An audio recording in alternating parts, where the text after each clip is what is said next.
વિદ્યાર્થીની મિત્રો નમસ્કાર।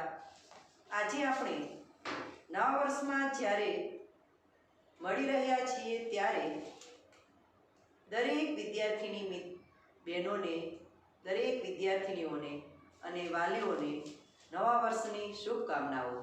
વિદ્યાર્થી મિત્રો, ખૂબ સરસ ભણો, ખૂબ સરસ આગળ વધો અને તમારી તબિયત બધાની સારી જ હશે અને સારી રહે એવી પ્રભુને આજે પ્રાર્થના કરું છું।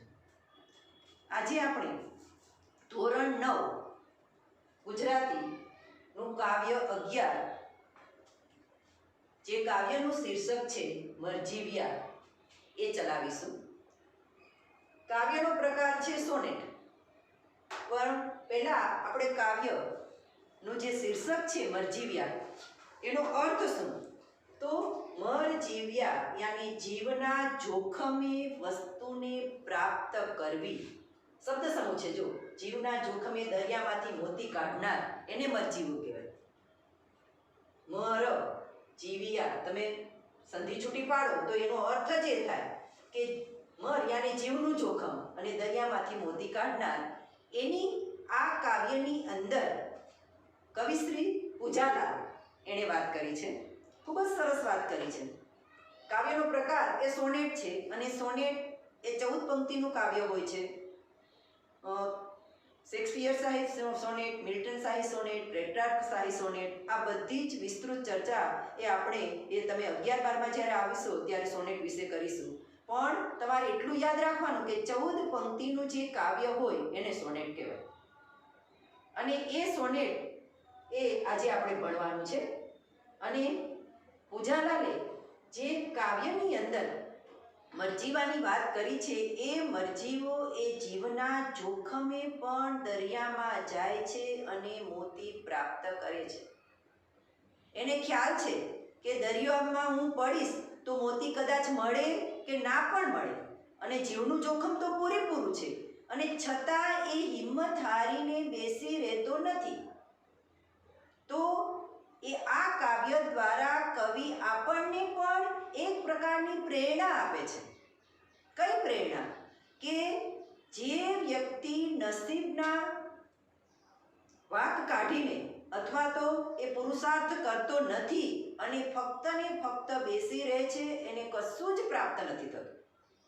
પ્રાપ્ત કરવા માટે મરજીવાની જેમ દરિયામાં એ કૂદવું પડે છે, ત્યારે એને મોતી જેવી કિંમતી વસ્તુ મળે છે। તો એનો અર્થ એ છે કે જીવના જોખમે પણ પુરુષાર્થ કરવો પડે છે અને જે વ્યક્તિ પુરુષાર્થ કરે છે એને એ મોતી જેવી કિંમતી વસ્તુ પણ મળે છે। એટલે સફળતા મળે જ છે, પણ પુરુષાર્થ કરવો જરૂરી છે।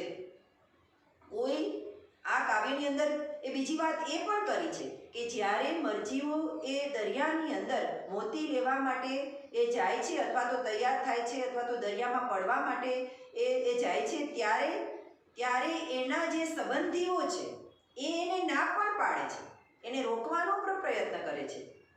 એ કાવ્યની અંદર વાત કરી છે કે આવી બુદ્ધિ કોણે તને સુજાડી કે જીવના જોખમે મોતી પ્રાપ્ત કરવા જવું, અને છતાં એ મરજીવો એ જે સગા સંબંધીઓ છે એ લોકોની વાત એ માનતો નથી, કેમ કે એને ખ્યાલ છે કે દરિયા કિનારે ઊભા રહેવાથી મને કશું પ્રાપ્ત થવાનું નથી અને મારે જે મોતી જેવી કિંમતી વસ્તુ પ્રાપ્ત કરવી હશે તો મારે એ જીવનું જોખમ ખેડવું પડશે અને જીવના જોખમે પણ દરિયાની અંદર જવું પડશે અને મોતી એ પ્રાપ્ત મને થશે। તો આ વાત એ કહેવા માટે ટૂંકમાં કવિએ અહીંયા પુરુષાર્થની મહત્તા બતાવી છે। વિદ્યાર્થી મિત્રો, જ્યારે તમને કદાચ પુરુષાર્થનો કોઈ પણ નિબંધ પૂછાય કે સિદ્ધિ તેને જે વરે જે પરસેવે નાય, પુરુષાર્થ એ જ પારસમણી, પુરુષાર્થ પાસે પ્રારબ્ધ પણ પાંગડું છે કે નસીબ પણ પાંગડું છે, તો આવા બધા જ કોઈ પણ તમને નિબંધ પૂછાય અથવા તો અર્થ વિસ્તાર પૂછાય, એની અંદર પણ આ કાવ્યની 2 પંક્તિ લખી શકો અને આ કાવ્યનો સારાંશ પણ તમે નિબંધમાં લખી શકો। સારાંશ નિબંધમાં લખો એટલે તમારું એક પેજ તો આ નિબંધની અંદર એ આપોઆપ એ આ કાવ્યમાંથી મળી જાય. એટલે નિબંધ ક્યારેય પણ ગોખવાની વસ્તુ નથી. જો તમે વિચારો તો એ નિબંધ વિશે તમે ક્યાંય ને ક્યાંય ઘણું જોયેલું હોય, જાણેલું હોય અને ભણેલું હોય, એ તમે નિબંધમાં એ લખી શકો.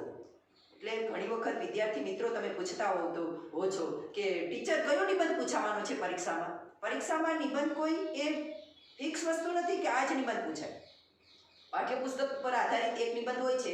બાકી તમે એ વરસાદને જુઓ છો તો વરસાદ વિશેનો નિબંધ એ કદાચ પૂછાય તો તમે જુઓ છો, તમે માણો છો. જે વસ્તુ માણો છો, જુઓ છો, એ વસ્તુને તમે નિબંધની અંદર લખી શકો. ટૂંકમાં આ નિબંધની વાત એટલા માટે મેં કરી કે આ કાવ્ય સાથે એ નિબંધ સંકળાયેલો છે પુરુષાર્થનો. અને અહીંયા એ પુરુષાર્થની ટૂંકમાં મહત્તા બતાવી છે. અને એ પુરુષાર્થની મહત્તા આપણે કાવ્ય દ્વારા એ જોવાનો પ્રયત્ન કરીએ. કાવ્યનું શીર્ષક છે મરજીવિયા. કાવ્યનો પ્રકાર સોનેટ. પૂજાલાલ રણછોડદાસ દલવાડીનું વતન આણંદ જિલ્લામાં આવેલું નાપા ગામ છે અને એમણે ઘણી બધી સાહિત્ય કૃતિઓ લખેલી છે. 1962થી અરવિંદ આશ્રમ પોંડિચેરીમાં વસવાટ કર્યો હતો. પારિજાત, પ્રભાત ગીત અને અરવિંદ વંદના, શ્રી અરવિંદ મહાપ્રભુ, સાવિત્રી પ્રશસ્તિ વગેરે કાવ્ય ગ્રંથોમાં શ્રી અરવિંદના દર્શન અને આધ્યાત્મક ભાવનાના ઘણા બધા એણે કાવ્યો લખ્યા છે. આ ઉપરાંત પ્રદેશ પ્રેમ, રાષ્ટ્રપ્રેમના કાવ્યો પણ એણે લખેલા છે. ગુર્જરી એ એમનો સોનેટ કાવ્યનો સંગ્રહ છે. એમણે બાળ કાવ્યો અને કિશોર કાવ્યો પણ લખ્યા છે. જે આપણે કાવ્ય જોવાનું છે એ કાવ્ય એ 14 પંક્તિનું એ કાવ્ય છે અને કાવ્યનો પ્રકાર છે સોનેટ. પહેલા હું કાવ્યનું પઠન કરીશ અને પછી એ કાવ્યને સમજવાનો પ્રયત્ન કરીએ. સમુદ્ર ભણી ઉપડ્યા કમરને કસી રંગથી, અટંક મરજીવિયા ડગ ભરંત ઉત્સાહના, પ્રદીપ્ત નયનો અથાક બળ ઉભરે અંગથી, મહારવતણી દિશા પર ઠરી બધી ચાહના. ડર્યા પ્રિયજનો ડરી જાય છે. ડર્યા પ્રિયજનો બધા સજલ નેત્ર આડા ફર્યા, શિખામણ દીધી વૃથા જીવન વેડફો કાં ભલા, કહીંથી વળગી વિનાશ કર આંધળી આ બલા, પરંતુ દ્રઢ નિશ્ચયી નહીં જ એમ વાર્યા વળ્યા. એમ કે પાછા વળતા નથી. ગયા ગરજતા અફાટ વિકરાલ રત્ના કરે, તરંગ ગિરિમાળશા હૃદય ઉભરે આથડિયા, હઠ્યા નવ લવતો સાહસિક સર્વ કૂદી પડ્યા, અગાધ જળમાં પ્રવેશ કીધ કાળને ગહવર, ખુંદ્યા મરણના તમોમય તળો અને પામિયા, અખૂટ મણી મોતી કોષ લઈ બહાર એ આવ્યા. આ એ કાવ્ય છે કે સમુદ્ર તરફ, વણિયાને તરફ, સમુદ્ર, દરિયો, રત્નાકર, ઘણા બધા સમાનાર્થી છે અને સમાનાર્થી તમને પૂછાય તો સમુદ્ર તરફ ઉપડ્યા કમરને કસી રંગથી, કમરને કસી લીધી છે અને એ પૂરા જોમ સાથે એ મરજીવા સમુદ્ર તરફ આગળ વધે છે. અટંક, ટેકીલા, એ ટેકીલા છે. મરજીવિયા શબ્દ સમૂહ છે હો, જીવના જોખમે એ દરિયામાંથી મોતી કાઢનાર. અટંક મરજીવા, મરજીવા એ ટેકીલા છે, ટેકવાળા છે. ડગ ભરંત, ઉત્સાહથી, ઉત્સાહ સાથે ડગ ભરે છે. બોલો, દરિયાની અંદર કૂદવું છે મોતી લેવા માટે, છતાં ગભરાટ નથી. કેમ કે એને એક ઉત્સાહ છે કે અમે આ વસ્તુ પ્રાપ્ત કરીને જ રહીશું. વિદ્યાર્થી મિત્રો, જ્યારે તમે કોઈ ઉત્સાહ સાથે નિર્ણય લો છો કે આ વસ્તુ અમે મેળવીને જ રહીશું તો એ વસ્તુ તમે પ્રાપ્ત કરી શકો છો. પણ એના માટે પુરુષાર્થ અને તમે એ ટેક સાથે આગળ વધતા હોવા જોઈએ. પ્રદીપ્ત નયનો અથાગ બળ ઉભરે, અથાગ યાને થાક વગરનું, એ પણ જુઓ પાર વિનાનું હો શબ્દ સમૂહ છે. તો એ આગળ વધે છે અને બળ સાથે એ આગળ વધે છે. મહારવતણી દિશા પર ઠરી બધી ચાહના, જે મહારવ યાને જે મહાન અવાજ આપે છે, એ પણ એ દરિયો, સમુદ્ર એનો સમાનાર્થી છે. એ અવાજ તરફ, એ દિશા તરફ એ એની ચાહના, એ બધી જ એ દિશા તરફ છે, દરિયા તરફ છે અને દરિયા તરફ એ મરજીવા આગળ વધી રહ્યા છે. આગળ કે છે દરિયા પ્રિયજનો બધા જો 4 લીટી 4 પંક્તિનો સમૂહ.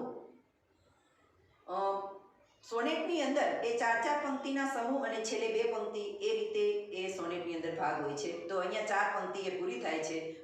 હવે એના સગા સંબંધીઓ એના માટે એ 4 પંક્તિ આપી છે અને એ સગા સંબંધીઓ આ મરજીવાને કેવી રીતે સમજાવવાનો પ્રયત્ન કરે છે એ જુઓ. દરિયા પ્રિયજનો બધા સજન નેત્રે આડા ફર્યા. પ્રિયજનો બિચારા ડરી જાય છે કે આ જે મરજીવો એ દરિયાની અંદર કૂદી પડશે તો પાછા આવશે કે નહીં આવે, મોતી મળશે કે નહીં મળે, અનેક વિચારો પ્રિયજનોને આવે છે અને એ પ્રિયજનો એને એ રોકવા માટેનો પ્રયત્ન કરે છે. કઈ રીતે રોકવા માટેનો પ્રયત્ન કરે છે? તો સજન નેત્રે શબ્દ સમૂહ છે. આંસુ ભરેલી આંખોએ એને પણ દુઃખ છે કે આ કામ એ સહેલું નથી, એટલે એને રોકવાનો પ્રયત્ન કરે છે કે તમે આ કામ કરશો નહીં. આડા ફરે છે કે નથી જવું. શિખામણ દીધી વૃથા જીવન વેડફો કા ભલા. શિખામણ આપે છે કે નકામો, વૃથા યાને નકામો. તળપદો શબ્દ છે, વૃથા યાને નકામો. નકામો જીવન શા માટે વેડફો છો? આવી રીતે એવું જીવન તમે વેડફશો નહીં. કહીથી વળગી વિનાશ કર આંધળી આ બલા. આગળ કે છે એ સગા સંબંધીઓ કે એ આંધળી બલા ક્યાંથી વળગી તમને, કે આવી બુદ્ધિ ક્યાંથી તમને આવી કે તમે એ દરિયાની અંદર એ પડવા માટે અને મોતી મેળવવા માટે જાઓ છો? આ તો એ અઘરું કામ છે અને જીવના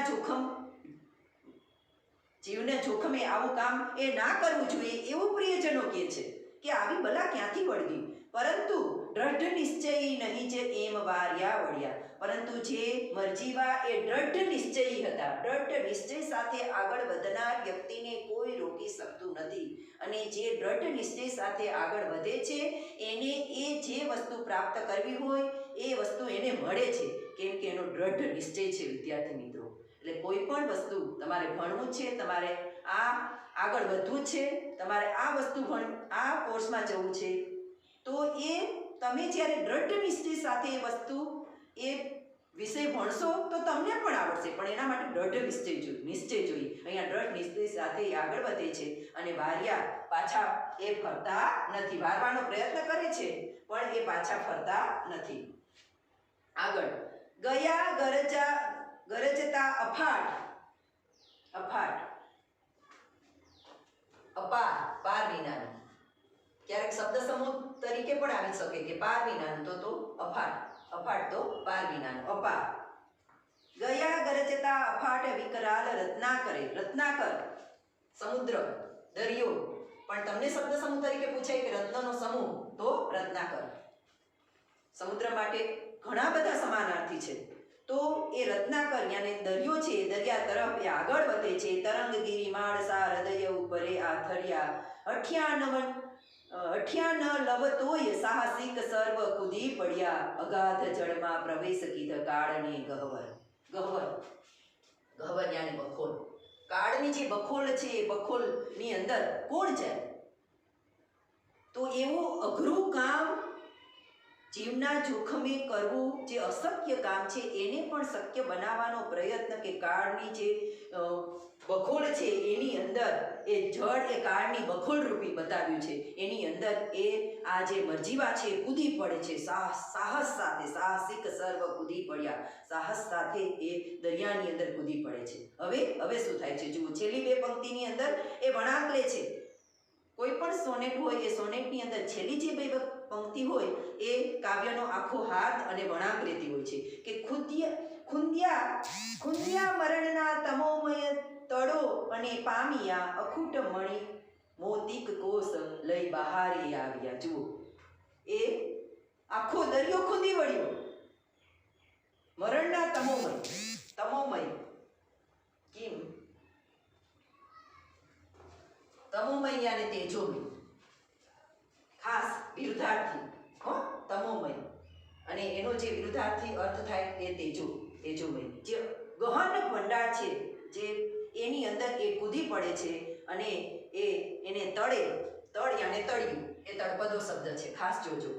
તો એ તળિયાની અંદર કૂદી એ મોતી વીણે છે અને એમને અખૂટ મોતી, ખૂટે નહીં તેવું શબ્દ સમૂહ છે. જુઓ, ખૂટે નહીં તેટલા, એક નહીં મોતી, ખૂટે નહીં તેટલા મોતી એમને પ્રાપ્ત થાય છે અને એ મોતી લઈને એ મરજીવા બહાર આવે છે. તો એનો એ પુરુષાર્થ, જે પુરુષાર્થ કર્યો તો એ પુરુષાર્થ પ્રમાણે એને એનું ફળ પણ મળે છે, એટલે પુરુષાર્થ એનો સફળ થાય છે. વિદ્યાર્થી મિત્રો, કંઈ પણ પ્રાપ્ત કરવું હોય તો એ પ્રાપ્ત કરવા માટે પુરુષાર્થ કરવો જરૂરી છે અને એના માટે દ્રઢ નિશ્ચય હોવો જરૂરી છે.